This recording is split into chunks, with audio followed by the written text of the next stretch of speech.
I think most rug makers have probably used the Waldoboro technique to make small bits of three-dimensional texture on a hooked piece. I see Waldoboro really as underused as a sculptural technique. I think it can contribute to a full fiber conversation rather than being used for just an occasional casual comment.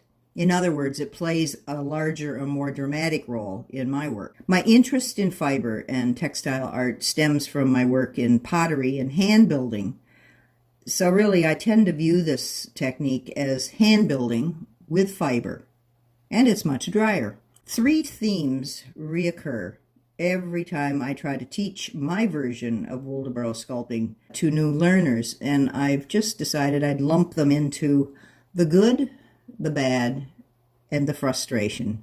Traditional rug hooking rules simply go out the window in Waldoboro, and you create your own rules and your own rules of thumb, and I really like that.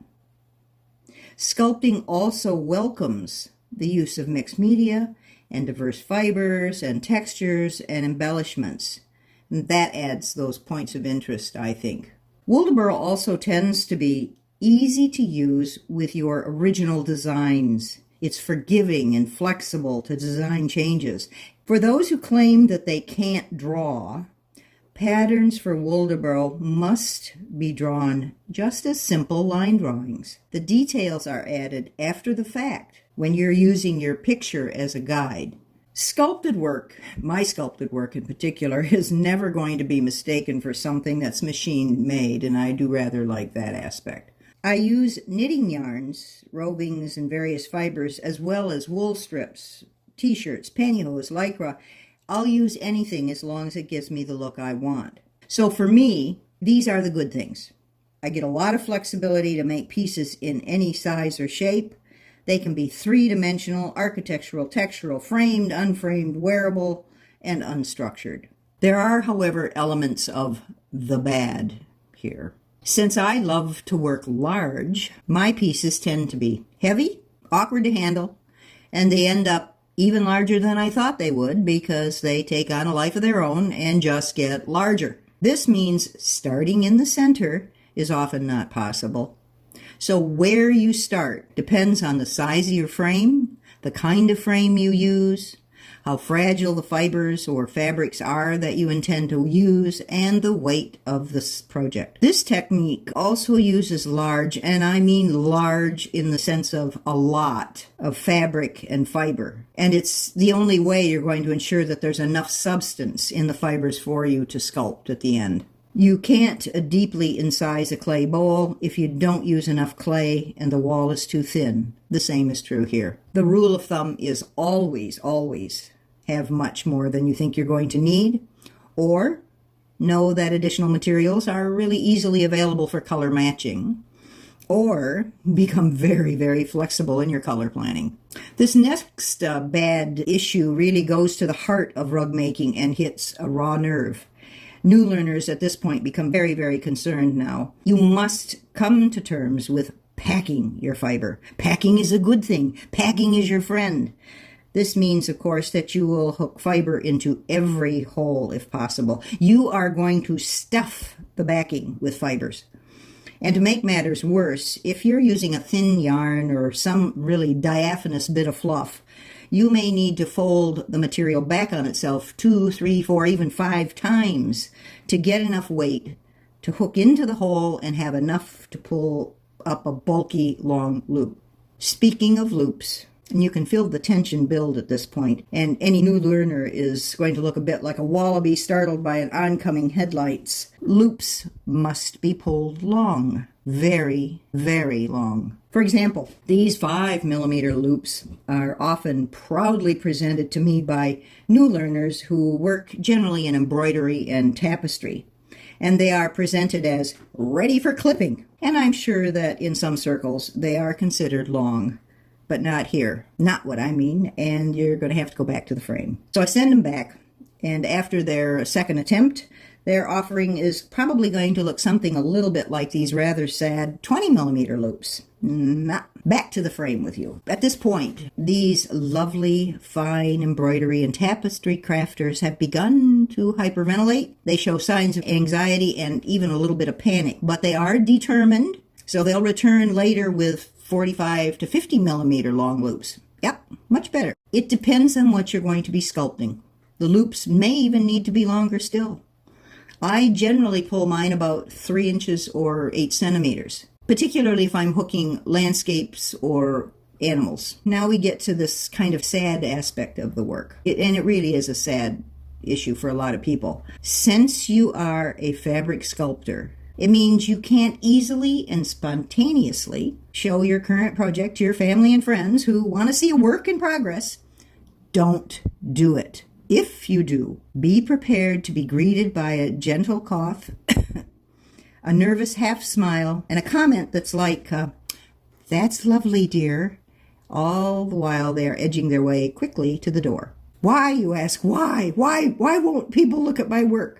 Simply put, your work looks frustratingly awful, even before you get to the halfway point. You know, we usually tell new users, all projects will look a bit woeful at the halfway point, but trust me, they're going to look really good when you're finished. Well, for fiber sculpting, you keep wondering through the entire project, is it ever going to look okay? I have been known to throw a sheet over a work in progress just to avoid having someone poke a finger at a bit of fluff and say something like, "What's that then?" My best advice is to always have a moderate-sized finished piece, clipped, edged, looking good.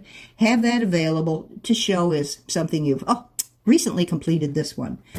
Don't show your unfinished work. Finally, if you use traditional wool strips, you have less chance of inadvertently pulling out loops. But since I work on a gripper strip frame, and it is completely unforgiving about fibers, keep in mind that because you're hoving or cutting and then sculpting the loops, it means they're very easy to pull the fibers out. I always add a protective calico backing to the finished pieces to keep the fibers safe. The only drawback in doing this is that the backing would prevent me from entering a piece if I wanted to, in the usual rug making kind of competitions, where one requirement is that a line of backing fabric must show as a holiday between hooked rows. This technique doesn't allow for that. Everybody has their own frustrations about trying to do anything, and particularly with Waldoboro, I usually am confronted by about 3 myself, and many of them relate back to the bad, so I won't itemize those here. Your first most common frustration is you need to make a series of changes to a pattern that you've drawn, and you're doing this as you work on it. So how do you know what design line to follow? You've corrected the things as you go. And I'm not talking about purchased, copyrighted commercial patterns, because I don't use those. The simplest answer is to keep track of your color changes on the selvage. You probably already do this for other fiber projects. Just make a hash mark on the selvage in the color of the most current change. So I draw my originals in black. My first round of corrections generally are in red. If I have to do another change, I'll pick purple, say, and maybe another one in orange. So if I encounter an area that's all cluttered up with floppy loops and bits of fiber, and I've got 4 colors crossing this area, which one do I follow? Which is the correct line? The order that I've recorded those changes on the selvage would tell me that if there are 4 lines and my last one is orange, then that's the line I'll follow. There will come a point when there's so much fiber and fluff in your way in the unhooked area that the colored lines will become confusing. So your selvage notes will simply make sure you follow the correct one. Another common frustration is that all I see from the top of the work is just a jumble of uncut fibers. This is known as a dog's breakfast. So how do I know what fibers and colors I have, and are they in the right place? Are they correctly hooked? Okay, common. Whatever you do, do not cut the fibers to get them out of your way. If you do, you're simply not going to have enough fiber in position, and it won't be at the correct length when it comes at the end to sculpt the finished piece. To reassure yourself that you've been following your design correctly, just take the piece off the frame and turn it over. You should be able to easily see the picture on the back and where the fibers errors are and that they are correct. While you have the piece face down and off the frame, do take some time to check for holidays where more fiber needs to be packed. Use your toothpicks as you usually would do to mark them. You should check for holidays regularly. Make sure you're on track with the design and packing. All of the holidays must be pretty well filled before you can start sculpting. Packing is your friend, remember? Okay, now you've got loops flopping and fluffing onto the area where you need to hook the background. When do I actually start hooking background around the sculptural section? And when can I actually start sculpting? You finished packing the fibers. They're ready to be shaped. Don't clip them yet. Hook the background, say 1 centimeter or so, all around the area to be sculpted. You won't have probably finished the project at this point. I'm just talking about one section. These background loops will generally be in an area of low loops, and so they'll be easy to do. But what they will do is serve to prop up the long loops and force the warp and weft threads to hang on to your long loops that are going to be cut along the edge. You can outline your Waldoboro section with the background before you start on the long loop pulling. And most of you who come to this from traditional hooking are used to outlining images on your design before you start. That's fine. Just be prepared to cut some of them out if you decide as you're going along that the sculptural piece needs to change or needs to project more. Your outline loop will block you from doing that. No matter what, the key is to not start clipping or shaping until you've anchored the edges around the entire area. Now, you can take the piece off the frame and cut all the loops. And you need to remember that they're easily pulled out. Trim and cut the loops just roughly at this point to same height. You're going to notice that the colors that you've used, many of them will need to be in precise locations. So you're going to have to physically rearrange them and group them into position. Once you're satisfied with that, you can start cutting slowly. Trim a bit at a time. Rotate the work to see what you're doing from all angles.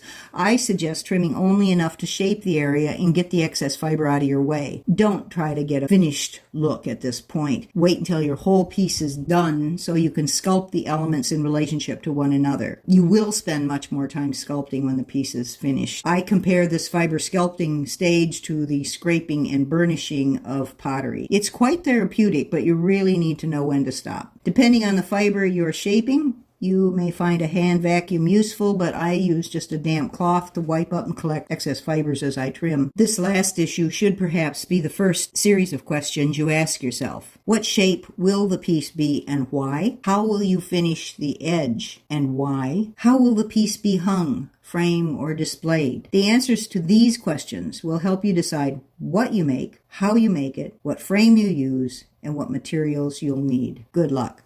Thanks to everyone for having watched my version of Waldoboro and Sculpted Fiber. I had a great time doing this. There will be more and more interesting artists being interviewed. We have them coming in now from the US, Canada, the UK, and more in Australia. So stay tuned to this channel. Help support what we're trying to do.